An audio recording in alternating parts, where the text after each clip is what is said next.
Good day everyone, my name is Ken Maika of Bachelor of Science in Criminology and I am with Christopher Marcelo and we are from Group 10.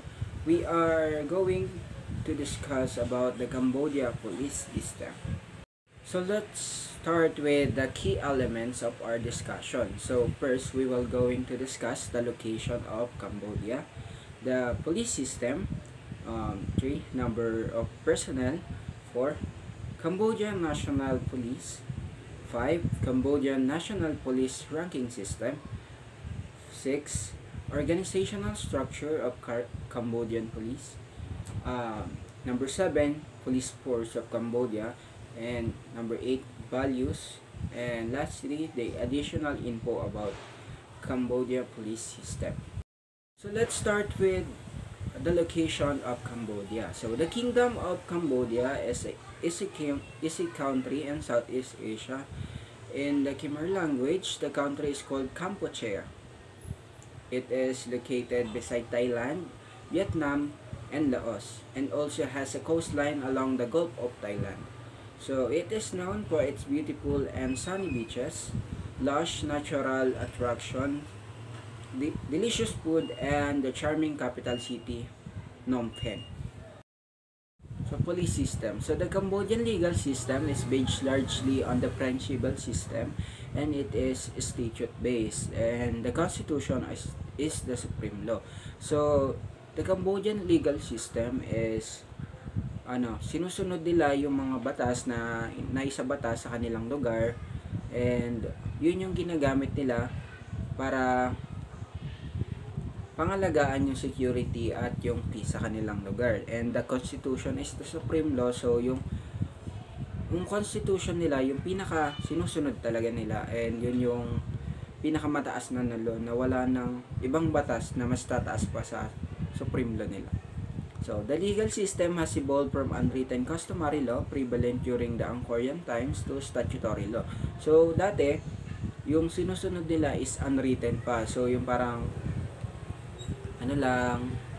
salita-salita lang na bawal mo yan gawin, then, bawal yan. Pero, nung nag-evolve na sila to statutory law na kung saan lahat na ng batas na ipinagbabawal ay nakasulat na kung sinaway mo yon ay guilty ka sa kaso na iyon. So, after the invasion of Cambodia by Vietnam in 1979, the Cambodian legal framework was influenced by the Vietnamese system, in particular contract law during the contract law. So, yon. Dahil nung invasion daw ng Cambodia nung na-invade daw ang Cambodia ng Vietnamese ay naka-affect din to sa legal system na Cambodia, na kung saan may na-adapt ang Cambodia na bagong law or mga batas na pwede nilang ilagay sa kanilang legal system, ang gaya daw ng contract law. So, during the presence of the United Nations Transitional Authority in Cambodia, UNTAC, from 1991 to 1993, a number of laws were enacted, including criminal law, judicial law, and press law. As a result of foreign legal assistance to legal and judicial reform in the country, the Cambodian system also observed some common law features. The current legal system is thus a hybrid system of this influence. So, dahil daw sa UNTAC is mas nadagdagan daw yung mga batas na kapaloob sa constitution or yung mga batas na na-adapt na Cambodia. So, nagkaroon daw sila ng criminal law, judicial law, at saka press law.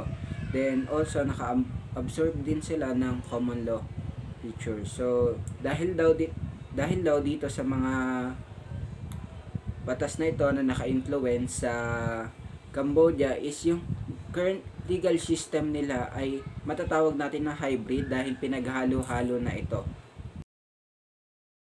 And let's discuss the number of personnel. Cambodia has approximately 64,000 police who are under the Ministry of the Interior. There are 148,000 members of the armed forces.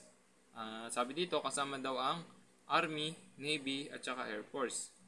and report to the Ministry of Defense. Itong Ministry of Defense na to at Ministry of the Interior, ito yung mga nag-handle sa law enforcement ng Cambodia. Kasama dito ang police, example, kagaya dito ang Police Academy, Police Training, Judicial Police, at saka Anti-Drug Efforts. And tapos yung Prison Administration. Mamaya di-discuss natin yung Ministry of the Interior.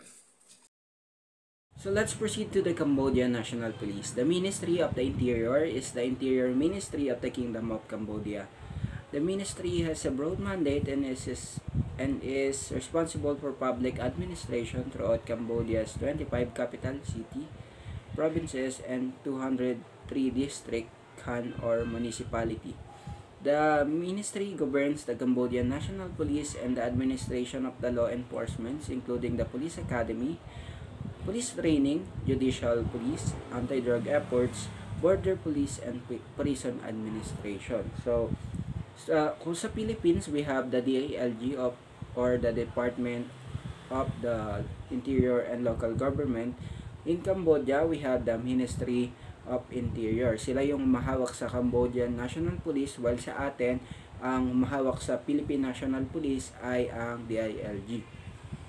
So, mas malaki daw yung mandate or malawak daw yung mandate na ng Ministry of the Interior, dahil sila yung namamahala sa Police Academy kung saan nag-aaral yung mga future police ng Cambodia.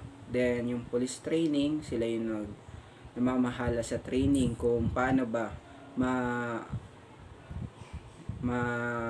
matututo yung mga Cambodian na gustong mag-police. Then judicial police, sila yung makikita natin sa mga court na kung saan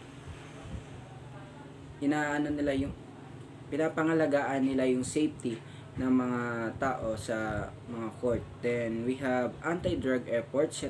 Dito naman pumapasok yung pangangalaga nila sa pagsugpo nila sa problema sa mga drugs. Like sa atin, we have the Philippine Drug Enforcement Agency or PDEA. Sa kanila, meron sila yung Ministry of the Interior ang namamahala sa anti-drug efforts nila. So, tapos yung Border Police, dahil nga napansin natin kanina sa mapa ng Cambodia na unlike sa Philippines na napapaligiran ng tubig yung Philippines, sa Cambodia is kadikit nila yung ibang bansa like yung Thailand and Vietnam and Thailand. Makikita natin na napapaligiran lang sila ng mga bansa. So, kailangan nila ng border police kasi maaring makapasok yung ibang nationality sa bansa nila through the use of car and through walking. Kaya nila yon kasi wala namang tubig na nasa pagitan nila and puro lupa naman. Kaya kailangan nila ng border police para mapangalagaan yung safety nila at hindi basta-basta makakapasok yung mga tao. So, prison administration, ito naman yung kagaya ng sa BJMP natin or Bureau of Jail Management and Penology, where sila yung namamahala sa prison, and gaya din yan ng Bureau of Corrections, na namamahala sila sa mga nakakulong or sa mga PDL natin kung saan nire-reform and pinagbabago nila ang mga PDL natin para paglabas nila sa community natin is maging maayos yung buhay nila kahit nakagawa sila ng kasalanan before. Ito naman yung police ranking system of Cambodia. Sa Cambodia, yung apat na may ranggo sa kanilang star, ito yung general na may 4 na star. Yun ang pinakamataas sa kanilang ranggo ng police. At sa lieutenant general, 3 star. Sa major general, 2 star. Sa brigadier general, 1 star. At sa pagdating naman sa mga stripe nila na ranking, ito yung colonel na may 6 na stripe. Lieutenant colonel, 6 din pero puti yung 2. Tapos sa major, merong 4 na stripe. Sa captain, 3. Sa first lieutenant, 2. Sa second lieutenant, 1. Tapos sa chief warrant officer nila, kulay dilaw yung stripe pero may pula sa gitna. Tapos sa warrant officer, kulay puti naman na 2 stripe pero may kulay pula sa gitna na guhit. Tapos sa sergeant major, yun na yung parang pa letter B sa kanila, yung hindi non-stripe na. Ito yung yung 3 guhit. 3 parang bubong. Tapos sa first sergeant, 2. Tapos ang pinakababa sa kanilang rango is staff sergeant na may isang bubong. Let's discuss the organizational chart ng Cambodia. At yung sabi ko nina yung Ministry of Interior. Dito, under niya yung General Commissariat of National Police. Ito, sabi dito, ito yung nagmamanage ng mga civilian police units. Ito, under niya naman yung headquarters, gaya nito, under niya yung Headquarters of National Police, Central Bureau of Interpolice, Tourism Police Department, Anti-Drug Police Department, Intervention Police Department, at sa kabila yung Department of Eco Planning and Finance, Department of Radio Communication, Department of Education and Dissemination, Department of Health, Department of Construction, Department of Keeper, Department of Asian Affairs, at yung last yung Department of Asian Affairs. Tapos sa baba meron siyang 5 under. Yung isa, yung una, yung Central Department of Border Police. Ito yung mga laga sa border. Yung una, Department of Land Border Police. Pangalawa, Department of Maritime Border. Pangatlo, yung Department of Technical Border. At yung nangangalaga naman sa loob, yung Central Department of Public Order. Ito yung isa, yung Department of Statistics and Passport, Department of Anti-Fire and Weapons, Department of Protection Police, at yung last, yung Department of Order Police. Yung pangatlong department naman, yung Central Department of Judicial Police. Ito naman sa mga Judicial Police, yung Department of Criminal Police, Department of Economic Police, Department of Anti-Human Trafficking, Department of Tech and Scientific. Yung ika-4, yung Central Department of Security. Ito yung security. Yung Department of General Intelligence, tapos yung Department of Counter-Terrorism, Department of Foreigner, tapos yung last, yung Department of Bodyguard. Tapos yung pinakang last na department ito, yung Central Department of Means. Dito, Department of Personnel, Department of Training, Department of Logistics and Tech. Tapos sa 5 department na to, dito under nila yung Municipal and Provincial Police Commissariat, tapos yung Inspectorate District Police, at saka yung last yung Post of Administrative Police.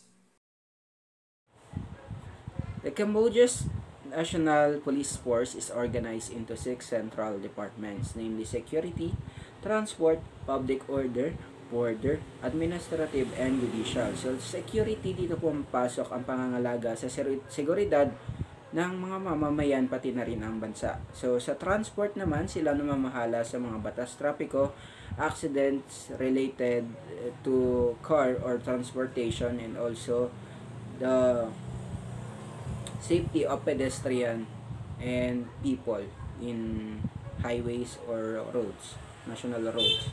So, sa public order, dito naman pumapasok yung mga police na mamahala sa mga gulo na nasasangkutan ng mga tao, like for example, feuds between people. Sa kanila lumalapit, or sa public order department, lumalapit yung mga tao para doon nila masolusyonan yung kanilang kaso. While sa border naman, sila yung mga police force na nagbabantay sa border ng Cambodia na kung saan hindi nila hinahayaan na basta-basta makapasok yung mga tao. And dahil nga sa topic natin kanina sa location is makikita natin na land yung mga katabi ng Cambodia na kung saan pwede nilang lakarin or through vehicle ay makakapunta silang Cambodia. So, kailangan ng Cambodia ng border police para mapigilan and makontrol nila yung pagpasok at paglabas ng mga tao sa Cambodia. So, administrative police force naman, ito yung mga police force na namamahala sa mga businesses and sa administrative law. So, dito binabantayan nila yung mga kilos ng mga establishments or mga businesses na kung saan hindi nila hinahayaan na magkaroon ng kaguluhan sa mga businesses, like for example sa mga employment ng mga tao. Minimake sure nila na tama yung mga kilos ng mga businesses. So judicial police force, sila yung mga nakikita natin sa mga korte and mamahala sila para i-maintain yung peace sa court. Judicial police. So while the judicial police are meant to function under the Prosecutor's General Office, so dapat daw the Prosecutor's General Office ang namamahala sa judicial police.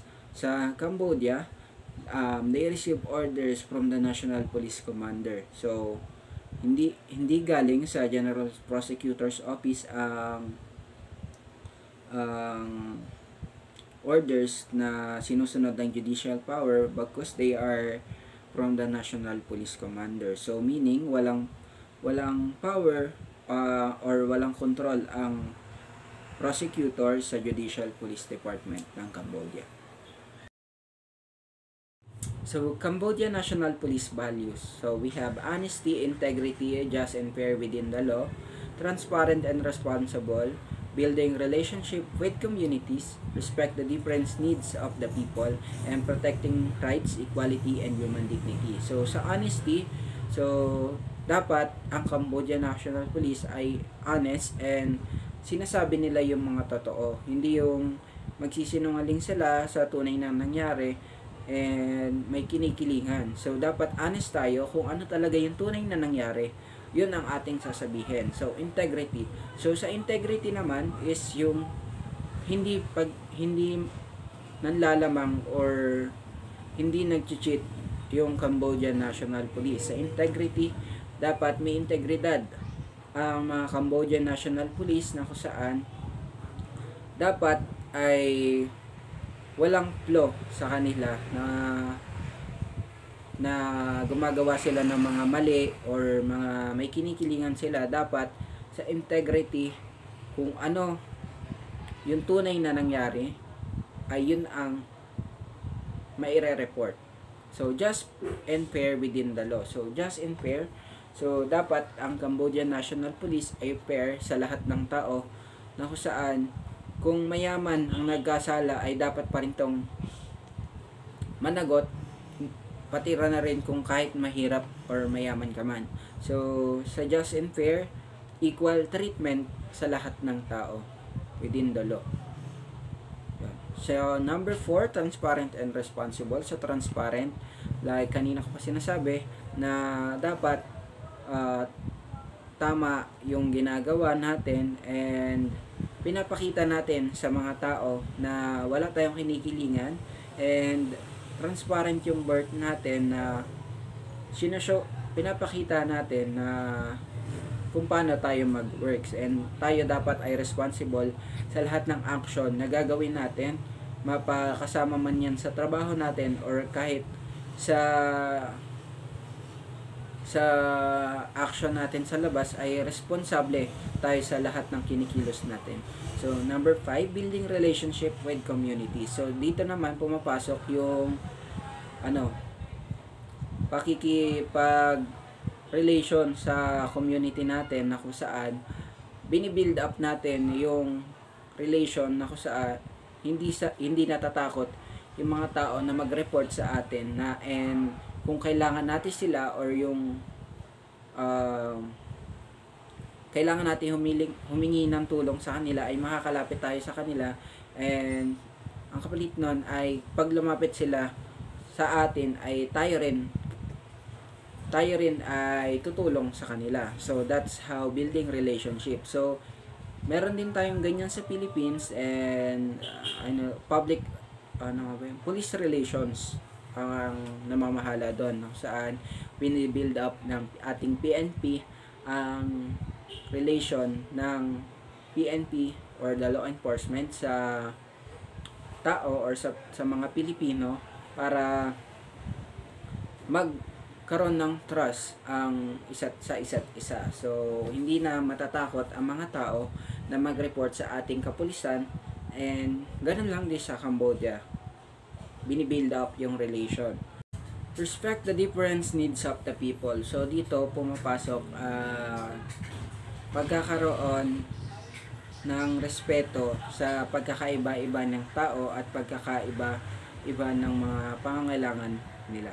So dito, like for example, sa babae, iba yung pangangailangan nila sa security sa mga lalaki. Like for example, yung mga babae, kadalasan nagiging biktima ng mga rape, and so dapat pangalagaan na Cambodian police yung security ng mga babae. And for example din, yung mga kabataan, sila is prone sa mga child abuse. So ibang security yung kailangan din nila. And for example din, sa mga mahihirap and mga mayayaman, sa mga mahihirap, mas prone sila sa mga related sa crimes against person, na kung saan madalas sila yung, and crimes against property, na kung saan madalas silang manakawan, or sila yung mas prone sa mga physical injuries dahil nga yung place nila is crowded, or for example mga low cost materials yung gamit nila sa mga bahay nila, dahil nga sa kahirapan, ay mas nagiging prone sila, madaling sirain yung bahay nila and pagnakawan, and pwede rin silang crimes against person sa mga physical injury, or like crimes, and na kung saan dahil nga crowded yung places nila or yung tinitirahan nila, is na may tendency talaga na maraming mag-away sa lugar na yon. So doon nagkakaiba-iba yung pangangailangan sa security ng mga tao. So 7, protecting rights, equality, and human dignity. So dapat bilang Cambodian National Police or the police ng Cambodia, sila yung nangangalaga sa rights ng mga tao, hindi sila yung umaapak sa rights ng tao, no? Saan dapat ay kapag nangangailangan ng tao ay bibigyan natin sila ng tulong, and hindi tayo mismo yung gagawa ng reason para malabag natin yung kalayaan nila. So we give equality din sa kanila, no? Sa pantay yung pagtingin natin, mayaman man niya, mahirap, babae, lalaki, dapat pantay ang pag-protect natin sa mga tao. And also human dignity. So dapat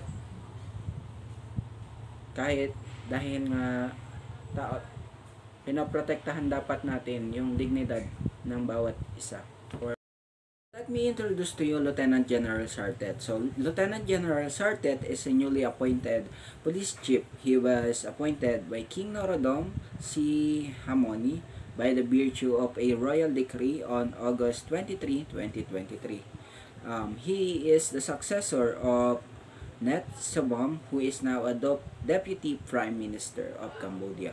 So, Lieutenant General Sartet is siya yung namumuno sa Cambodian National Police, and pinamumunuan niya, siya yung nagbibigay ng order kung ano ang dapat gawin, and yung mga policy na kailangan na sundin ng mga tao sa pamamagitan ng kanyang mga tagasunod na Cambodian National Police. And sa recruitment qualification naman ng Cambodia, kailangan must be Cambodian citizen and must 23 years old to 36 years old and kahit high school graduate lang and must be height of 5'5 sa lalaki and 5'3 in the female.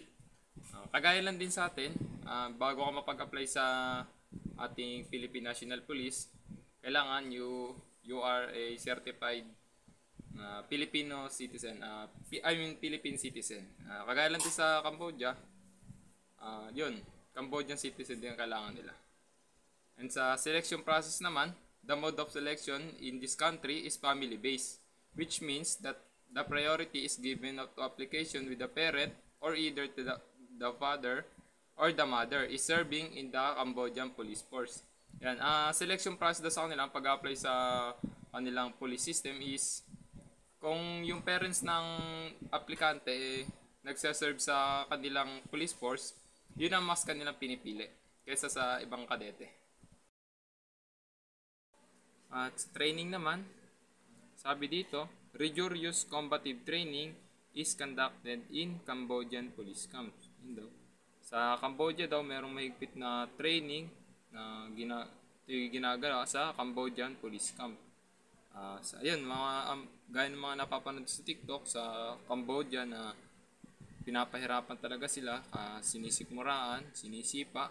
Kung gusto niyo guys mapanood, visit niyo lang sa TikTok. Marami silang video na mga training nila.